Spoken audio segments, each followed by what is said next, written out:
So we're in the middle of a primary election. The midterms are going to be a little bit later on this year. And I think it's safe to say a lot of people are frustrated with the way it's going in terms of some of the candidates that are drawing a lot of headlines, like Don Blankenship over in West Virginia, but also in terms of what's being focused on, what's not being focused on in the election. What are they actually running on? And we're going to focus on the Democrats because I don't think the Republicans are going to listen to me. Democrats probably won't either. But Brett and I have 5 suggestions each for things that we think the Democrats should be running on. So what is your number 5? Number 5 is there should be one thing, President, the Democrats are running on. Only one? Well, then this I is going to think be a quicker list than I expected. Well, no, this is a terrible list, John. I tried really hard. Okay.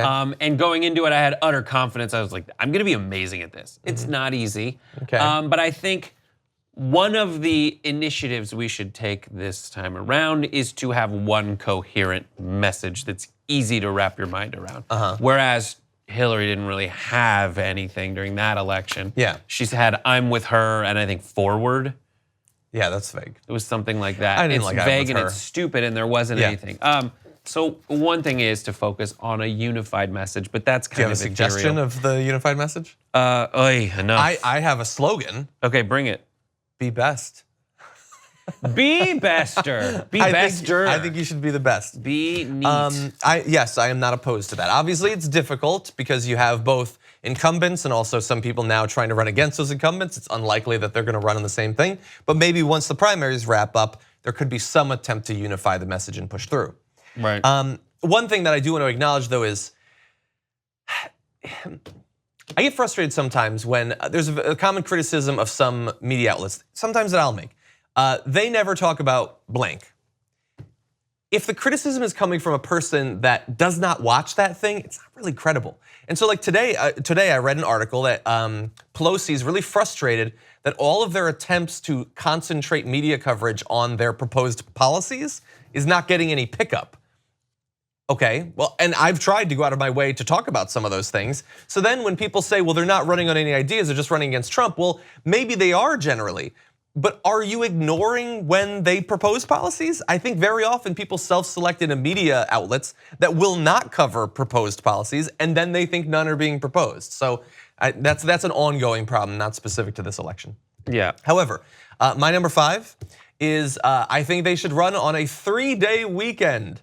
And I don't even really mean specifically that, although I think that would be very popular and I think the American people deserve it. We got the 2-day weekend like 75 years ago. We've worked so hard since then. Are you being a serious person right now? I am. I'm gonna generalize it a bit. That is absolutely, positively an insane thing to say. I think it's insane to think that's insane.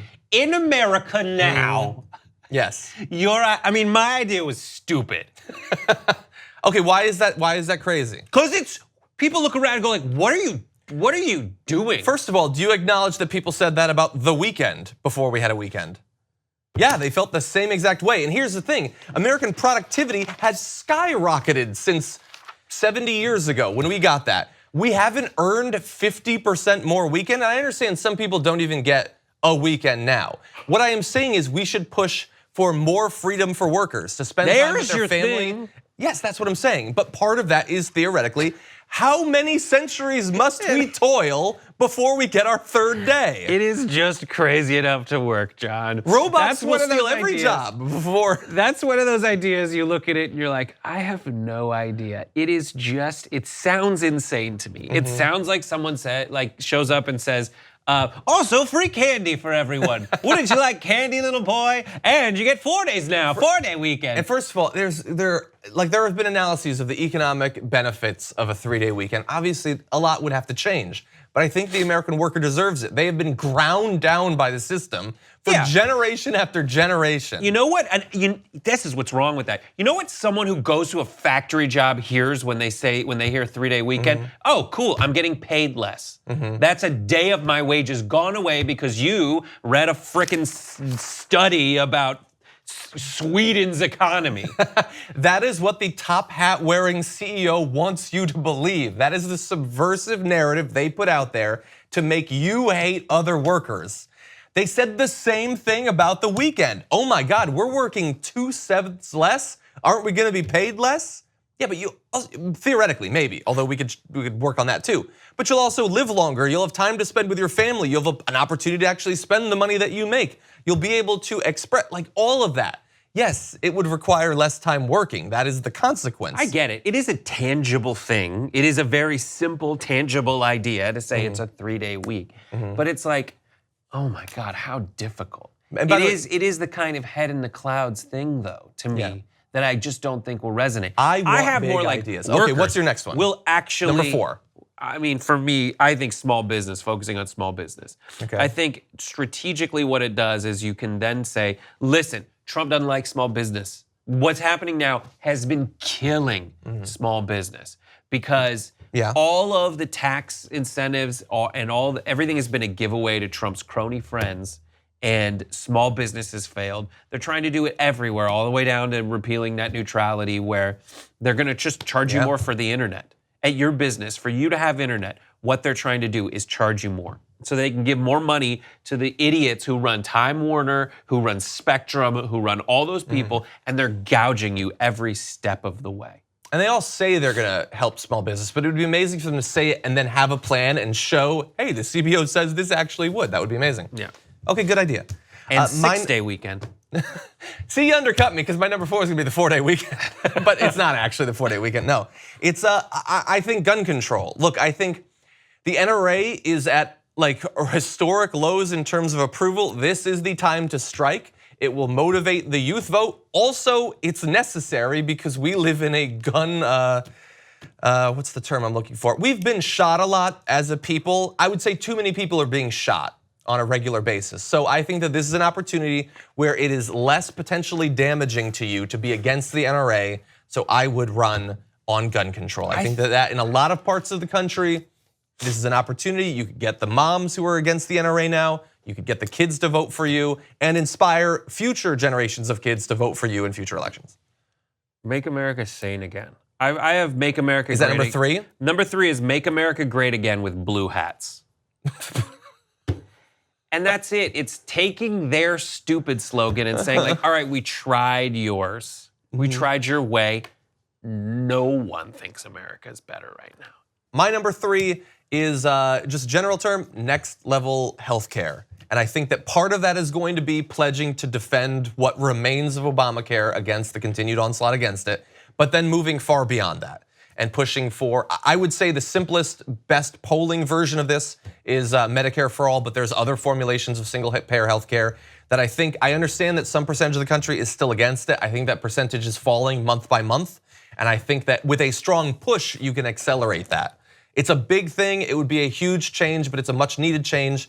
And America, like with the changes they made to Obamacare, it's only getting worse in terms of price and accessibility of healthcare. So I think this is the opportunity to strike for that, and you'd probably get a lot of support. I like that. Healthcare's a good one. Mine are more ethereal. I have like promises.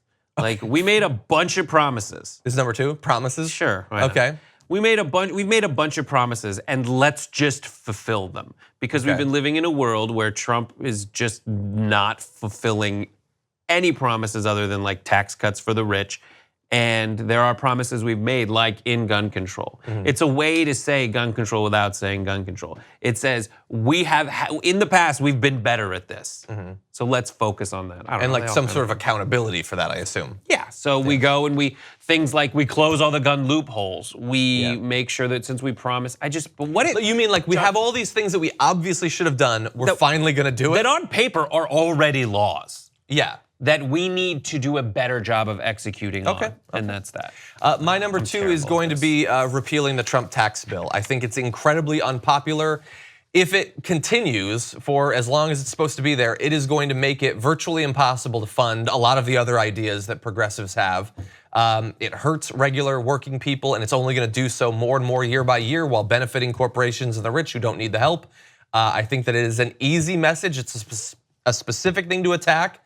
And you can pitch that instead we're going to use that money to benefit regular working Americans, the middle class, and all of that. I think that that's a very actionable and would likely be a very popular thing to run on. I think we should stop saying progressives. Why is that? Because I don't think we're ideological. That's what we should run on, or you think just as a general point? It should be pragmatism. Okay. It should be let's fix it. Fix it already. It's not, oh, this is progressives against conservatives, because there are people who are just people who have voted for Trump and Obama. And those people are just looking for answers. They're looking for solutions to the problems that face them, and those problems are, I need a job. I need to keep my kids safe. I need health care. I need a 3-day weekend. I need a 5. Can we do an 8-day weekend? I know it's out of the box. Endless summer. I get what endless you're summer. saying, okay? I get that. I would say that pragmatism operates sort of outside of the normal axis of... Right, which I think is over. Is it over? Interesting. It's, well, at least Okay, we're well, I under a consider realignment. myself a pragmatic progressive. We're but- under a realignment, and I've decided to do this little experiment where I try to not say I'm a progressive or a conservative. I just am going to go issue by issue, find out what makes the most sense for actual human See, I think beings. I'm doing that. But But however, I think it because you're alienates not calling folks by saying I'm a progressive. And yeah, I don't know. I think to some extent, I think for decades and decades, liberals refusing to use that term, and instead the only time it's referenced is in the mouths of your enemies. I think that hurt them too. But because you're not calling yourself a progressive, progressive, I am going to call myself it twice as much. got it. And so the net amount remains the same. So sorry, you're not going to fix the country the way you want to. Fair enough. I'm joking. I understand what you're saying. Never have been able to anyway. That is a conversation we will continue. I think that it is a conversation worth having.